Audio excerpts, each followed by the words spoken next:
વાછરા ગામની અંદર 40 વર્ષથી જે પાણીનો પ્રશ્ન છે એ માટે અમે પાણી પુરવઠાની ઓફિસે અહીંયા રજૂઆત કરવા માટે આવ્યા હતા.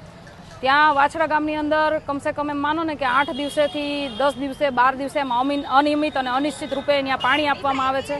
ઘણી વખત તો એવું થાય છે કે રાત્રે 3-3 વાગે પાણી છોડવામાં આવે એટલે રાત્રે 3-3 વાગે એકબીજાના ડેલા ખખડાઈને જાણ કરવી પડે છે કે હવે પાણી આવ્યું તો તમે ભરી લ્યો. અને 8-10 દિવસે પણ પાણી આવે ને તો પાણી પણ 1 કલાક પૂરતું પણ આપવામાં આવતું નથી.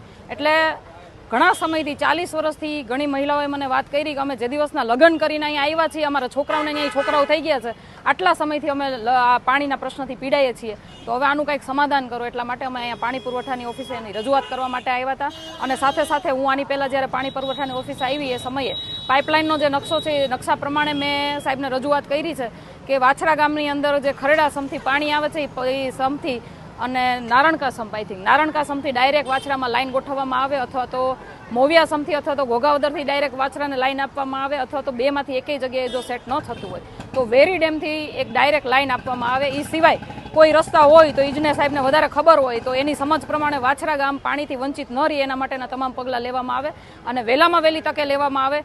10 દિવસની અંદર અમે એની પાસેથી લેખિતમાં બાંહેધરી માગી છે કે 10 દિવસની અંદર વાછરા ગામને પાણી વિહોણું છે એ પાણી એને પહોંચી રહે એના માટે 10 દિવસની અંદર લેખિતમાં અમને બાંહેધરી આપો કે તમે આના માટે કોઈ પ્રોજેક્ટ મૂકવાના છો અથવા મૂકો છો, અથવા તો 1-2 વર્ષની અંદર આ કામ પતી જશે અને વાછરાને પાણી મળશે. અને જ્યાં સુધી આ પ્રોજેક્ટ પૂરો ન થાય ત્યાં સુધી ટેમ્પરરી વાછરા ગામને પાણી મળી રહે એની વ્યવસ્થા તમારે ઊભી કરવી પડશે. એવી રજૂઆત અમે અહીંયા અધિકારીને કરવા માટે અહીંયા આવ્યા હતા. અને સાથે વાછરા ગામના મહિલાઓ છે જે અમારી સાથે છે, જે ઠાલા બેડા લઈ અને અહીંયા પાણી માગવા માટે પાણી પુરવઠાની ઓફિસે અહીંયા હાજર છે.